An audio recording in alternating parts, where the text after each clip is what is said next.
Landry Locker of the Locker Room, Cody Stoots here with you. Free agent of the day to figure out if the Texans should sign or decline. And our free agent today, Landry, Cincinnati Bengals wide receiver Tee Higgins. This has been a popular name for just about every fan base that thinks their team needs a free agent wide receiver. Yeah, and I'll just spoiler alert. This is a hell no from me. I'm not even going to bury the lead. This is an absolute hell no for me. So when we get to the verdict, I actually have a wish about this. So be on the lookout. I have a wish for what happens with Tee Higgins. Look, I like Tee Higgins as a player. I imagine he's going to stay in Cincinnati. There's been talk that they could use the franchise tag on him, although they're going to have to pay Chase. So we'll see what goes on there. But this is a guy that I think someone else overpays. Do I know for sure that Nico Collins is a number one wide receiver? No, I want to see another year and see what he is. But I feel like Nico Collins can be in the same class as Tee Higgins. If you're going to pay big money for a wide receiver, I want to know that even in the short term, like a Mike Evans or something like that, I want to know that he's going to be at the very top of your wide receiver depth chart, the Madden depth chart, if you will, where you go 1, 2, 3, 4, 5 down. I don't think Tee Higgins, I don't know that he's that much better than Nico Collins right now. I respect him. He seems like a good dude, but this is a hard hell no for me. And I don't even know if we get to the point where he even gets on the market to where it's even a possibility. If Nico Collins ends up as the same type of guy that Tee Higgins is, I'll be disappointed. I feel like Nico Collins can easily be better than Tee Higgins in the long run. This is a guy that when you looked at the stats, and I was kind of going through this, and it was a pretty disappointing final year here, or most recent year here in Cincinnati. I mean, he was banged up. He was banged up, certainly, but he had just some absolute no-shows.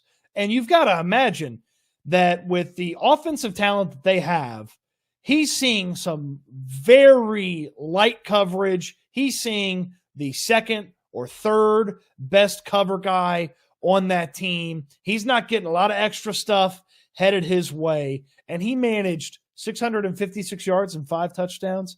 He's barely been a 1,000-yard receiver a couple of different times, and I know that's kind of like a big standard.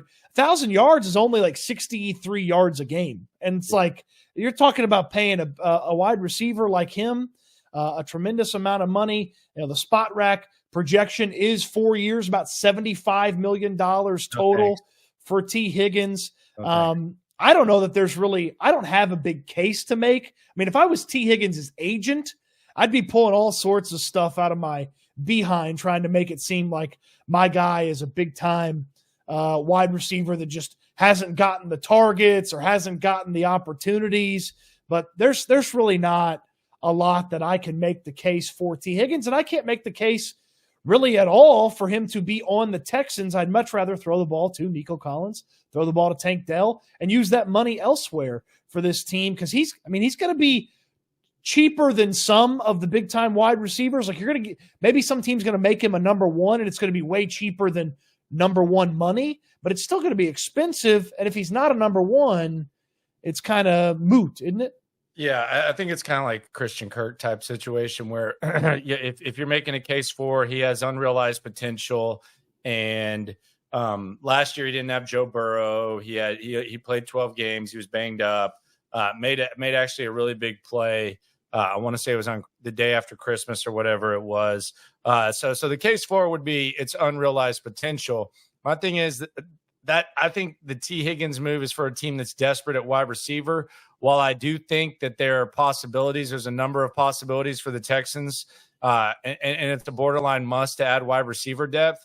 I don't think they're desperate enough to pay Tee Higgins what he's earned and what someone is going to pay him. So I guess the case would just be unrealized potential, and didn't have Burrow last year, and the sky's kind of the limit. That would be the thing. I think they like him in Cincinnati, and there's other situations that might fit him better than the Texans. Sign or decline here with Landry Locker, the Locker Room. Follow him on YouTube. Follow me here on YouTube as well. That's the case for Tee Higgins. We didn't make a great one, and this is the case against Tee Higgins. One, he may not hit free agency. So if he's franchise tagged, I have zero interest in getting involved if I'm the Houston Texans. Yeah. If he's going to cost money and draft compensation, zero interest there. And we could talk about unrealized potential all you want. I just feel like the guy opposite Jamar Chase should have been a little bit better than Tee Higgins. He's a nice player. He's a solid wide receiver, but that's the type of guy that, as you've said a couple of times, you let someone else overpay.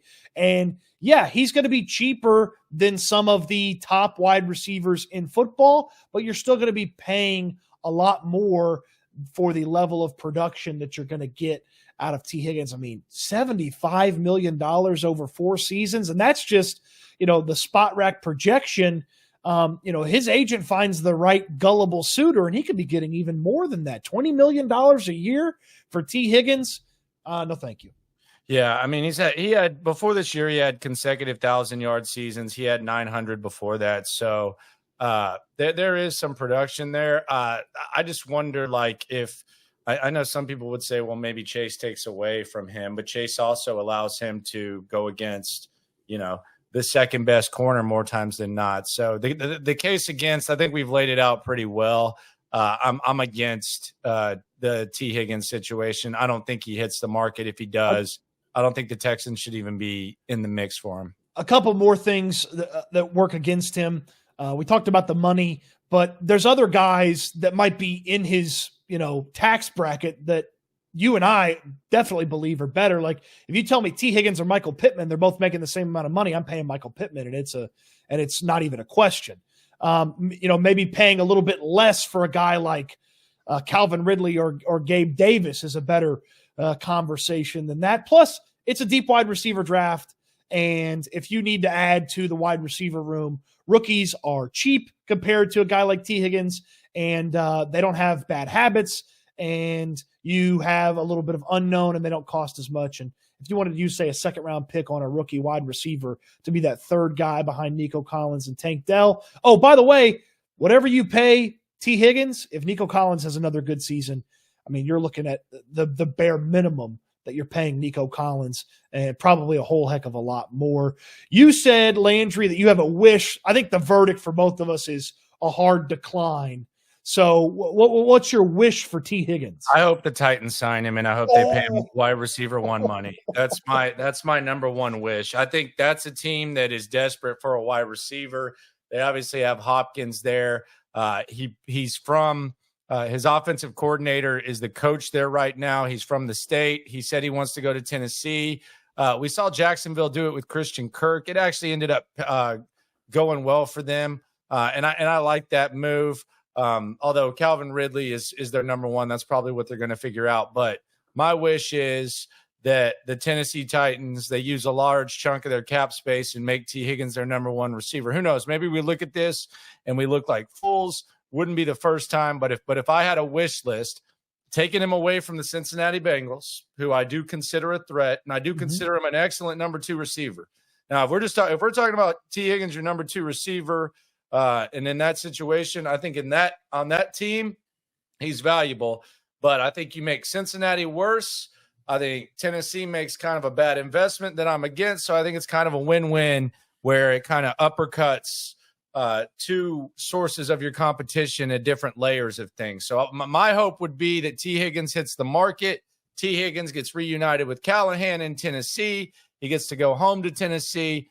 And the Tennessee Titans, not the Houston Texans, break bread for Tee Higgins. That's a good one. I like that. Hurts a team that's maybe a lot of people consider in front of you in the AFC, and then keeps the ceiling low for one of the other teams there in the AFC South. We do these every day. We got free agents for you every day. Chris Jones, Mike Evans, and Derrick Henry already in the books. Plenty more to come, so don't go anywhere. Talk to you again soon, Landry. Yes, sir.